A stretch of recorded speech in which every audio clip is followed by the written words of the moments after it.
Hello everybody, it's Serafina and I'm here with your daily tarot insight. So before we begin, I would like to call upon the spirit of the universe that loves us unconditionally. I would like to call upon the spirits of this land, of this island, and of this ocean, and I thank them for their healing presence and their ancient wisdom.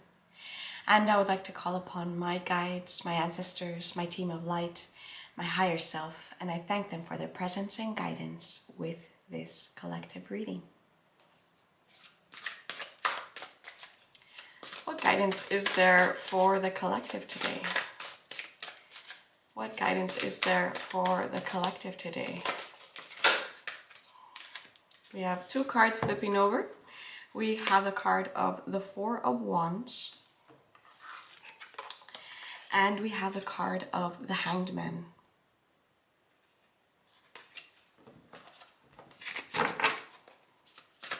What further guidance is there for the collective today?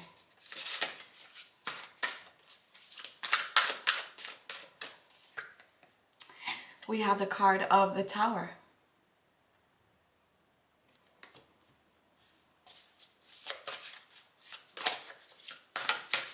What further guidance is there? Oh. We have the King of Swords. Interesting. What is this all about? What is this all about?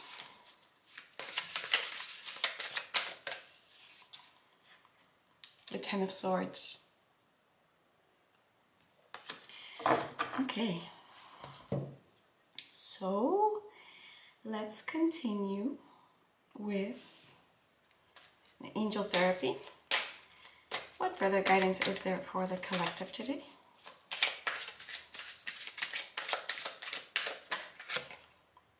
Ear chakras, it says. Notice messages that appear as sounds, music, and words from both external sources and within your mind. These messages are real answers to your prayers. Right? So being able to listen to the subtle voices, the subtle sounds.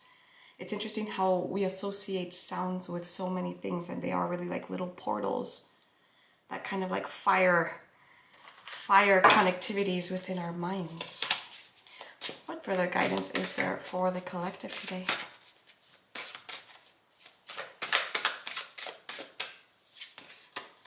If we have expansiveness, eternity is far more creative than the rigid, constrained, and exhausted ego.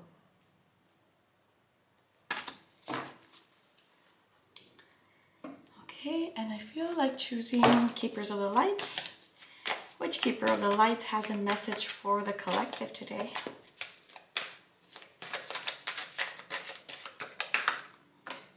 We have Bridget with inner strength. Move back to wholeness. Recognize that you have the power. I particularly enjoy Bridget's energy. She is a fierce goddess of fire. And as she says, I can almost like feel this fire, this ring of fire almost around us, cleansing and purging, keeping out and keeping in what needs to stay in. And you know, I did ask what this was all about, and they said the Ten of Swords. So already it's saying there's an ending that's happening. We're at the end of a cycle, and it's likely psychological. Something in our mind that's been going on for a while. It could also indicate the end of a relationship, at the end of something. What further guidance is there for the collective today? We have this beautiful card here. Enlightenment, illumination. And it actually reminds me a lot of the Hanged Man card. In other decks, we see the Hanged Man hanging, and he has like a aura, or I forget what the name is right now, kind of like a gold crown above them, which represents some sort of illumination. Okay, let's get into it. The Four of Wands, we're starting off with this card. This is a card of achievement. It's a card of celebration. It can represent a wedding. a marriage. And it also represents stability. So each time this card comes up, there's definitely something that is needed to be celebrated. For some reason here, Jupiter is really calling out to me, the symbol of Jupiter. And what I feel that is being celebrated is that some of us have been able to internalize something, recognize a pattern, and we're in the process of changing it. I just recently read something about these vessels. These vessels were used in alchemical practices, probably still today, but I'm going to say in the medieval ages. And what they represent is kind of like a hermetic seal, right? Whatever you're working on in your laboratory of alchemy is put into this vessel in a way to allow what needs to stay out, and so that there's no contaminants in there. And so the Hangman comes at a time when we're being put on pause to be able to see something from a different perspective. And in order to see this and to have this illumination, there needs to be an element of sacrifice, something that we need to be able to give as an offering in order to receive, I don't know, a truth, a wisdom, an enlightenment back. So if you feel that you've been put on pause for a while, see this as a gift, not a burden. It may have or will come in a way that's a little bit surprising, with an element of Uranus, an element of a flash of light, right? In the other deck, we see the Tower card with a lightning bolt. And remember that lightning bolts are in essence light, right? They bring illumination, even though if it may bring a little bit of destruction in it.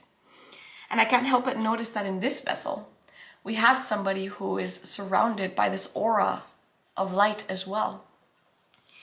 And so it's helping me go back to this notion that with what I saw with Bridget when she came out of this, like this ring of fire. And the word I'm hearing is curation. Curation with the King of Swords, right? Being like when we go to an art gallery, to an art exhibition, there's an art curator, and this person is able to look at the whole body of work and to choose what pieces of art are going to be displayed and how. And then they even have a little write-up to give you a bigger perspective as you enter into the journey of the art exhibition. And so how can we apply that same notion to our own life? If most of us are going through transformative processes, as the entire collective of humanity is right now, it's very important to be able to keep our alchemical vessels clean, right?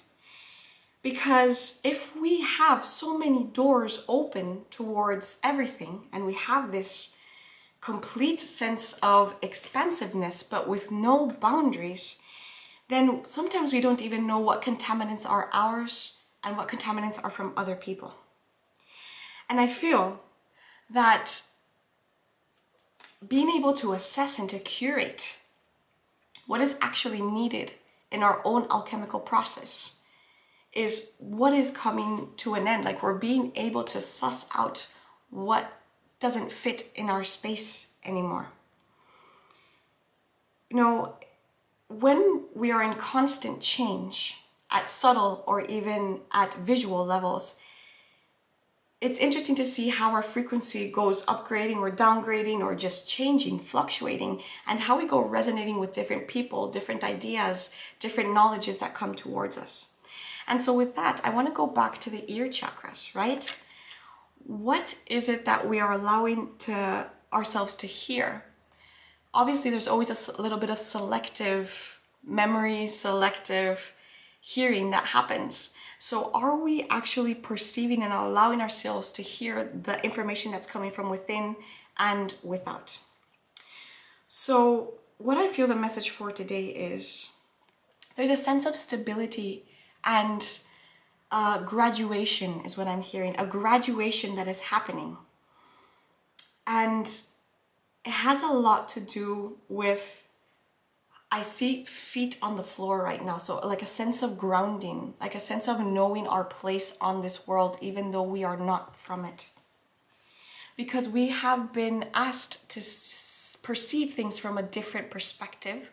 And with that comes the notion of sacrifice. And with that sacrifice, it is alchemized into something that's going to come back to us.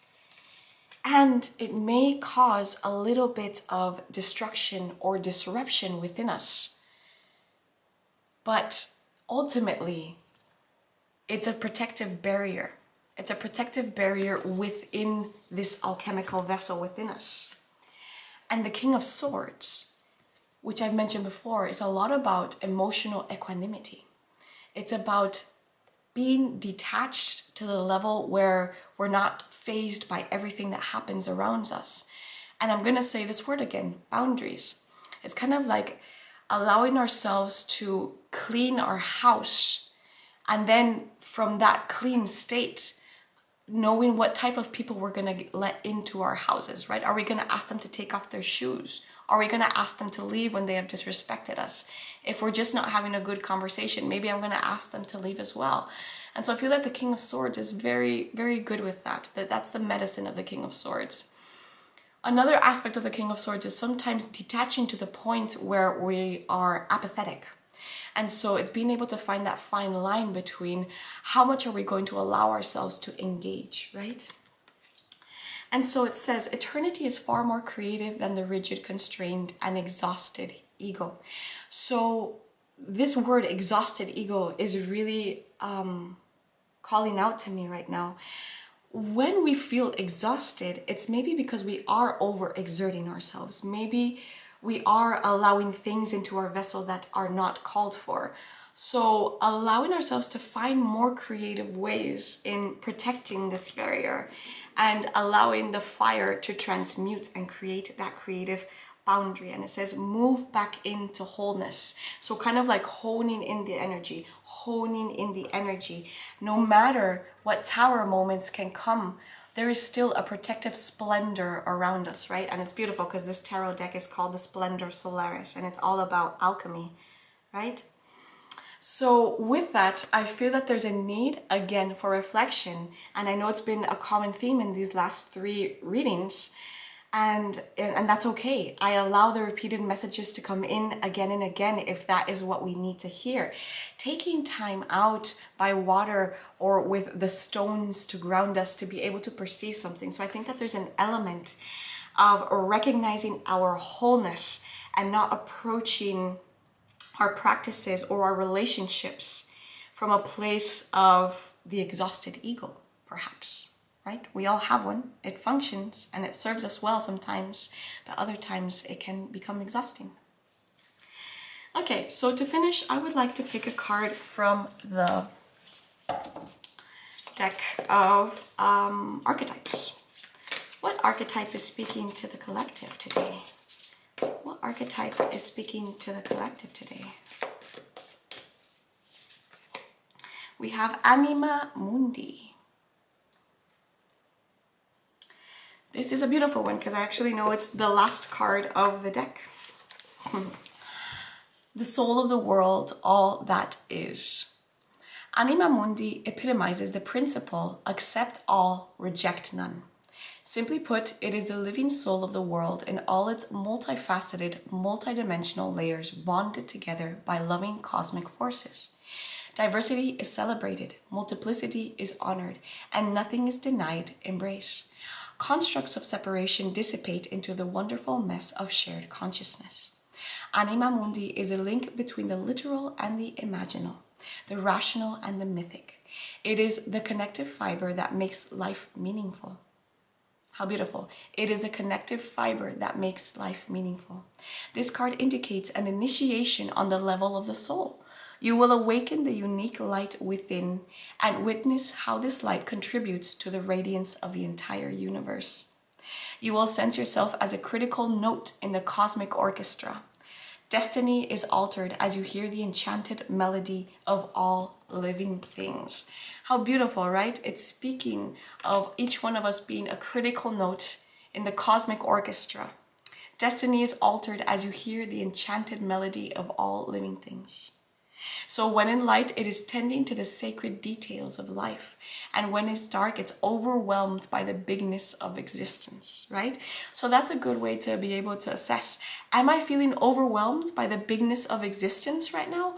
Or am I allowing myself to tend to the sacred details of life? Is my ego exhausted right now? Or am I tending to those little sacred moments that I have to myself, right? Because there's a new stability here. I'm perceiving things from a different perspective. No matter what difficult moments can come that can't come to alter my world, I am still in my vessel, creating the boundaries that I need and curating what comes into my alchemical vessel, right? I am going back into wholeness, into my power, and recognizing that I am the one who has that power, because there is something that has definitely come to an end. The sooner we come into acceptance of that, the sooner it is for us. And here I'm noticing on the Ten of Swords, Malkuth is being highlighted, which is our connection to the earth. So I just want to put a lovely reminder there of literally putting your bare feet and hands on the earth and receiving earth energy and allowing that to kind of like cycle through us, you know, just to cycle through us like if we were a crystal and we're just attuning ourselves back to it. Okay, everybody, I hope that this was useful to you. If it was, I'm going to ask you to comment what resonated with you, what didn't resonate with you. If you share this with your community, that would be great. Maybe there's a message here for somebody. And I will be back with you here tomorrow again. Bye.